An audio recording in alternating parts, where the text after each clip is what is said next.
know that it's a common workflow for a lot of users to import assets from other applications like 3ds Max, or receive assets from colleagues created in different software. As a result, I want to walk you through some of the new possibilities available for these kinds of scenarios when working with the vrscene importer. First, I have a scene here in 3ds Max that contains a few chairs, a set of apples, and a tray that have all been modeled, UV unwrapped, and textured in 3ds Max. Before we export them, I'm first going to make sure that I hide everything that I don't want to export from the scene, since it will always export the whole scene, except for anything that is hidden. Once I've done that, I'll right-click to export them as a vrscene.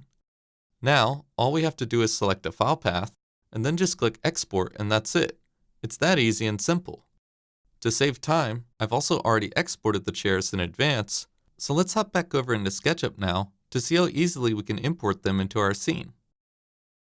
Okay, I've now pulled up a similar version of the previous SketchUp scene we were working in, only this time all of the individual materials have already been applied to the objects here in the scene.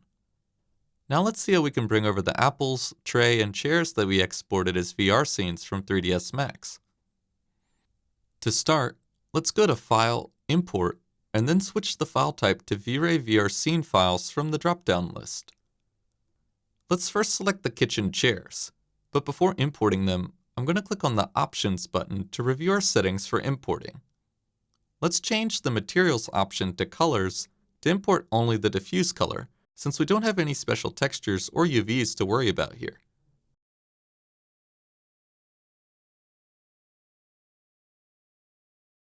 Once the chairs are loaded into the scene, you'll see that with V-Ray Next, vrscenes imported this way are not baked, allowing us to easily make further adjustments to them to suit our scene. For example, selecting the vrscene here, I can select the chair body and the legs of the chair and easily rotate it around or position it elsewhere in the scene. Alright, let's undo that, and then once again, I'll select another chair on the right here as well just to show you I can make changes or even delete it. Okay, let's undo that now and then close the group. Next, let's go to File, Import, and select the kitchen apples set to import them into the scene here as well. This time, I'm going to click Options and then change the Materials mode to Textures and UVs, since I want to import the apples with their proper UVs and textures.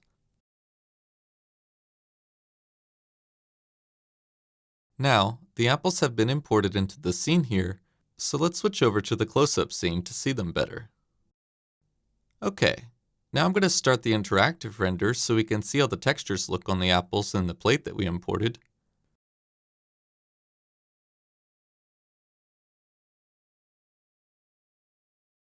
And as this loads, we'll see the NVIDIA AI denoiser kick in again. With V-Ray Next, importing geometry and textures from other applications is more flexible than ever, and makes it easy to work with complex geometry and UVs without any hassle in SketchUp. Just import them and click Render, and you can have great looking results right out of the box.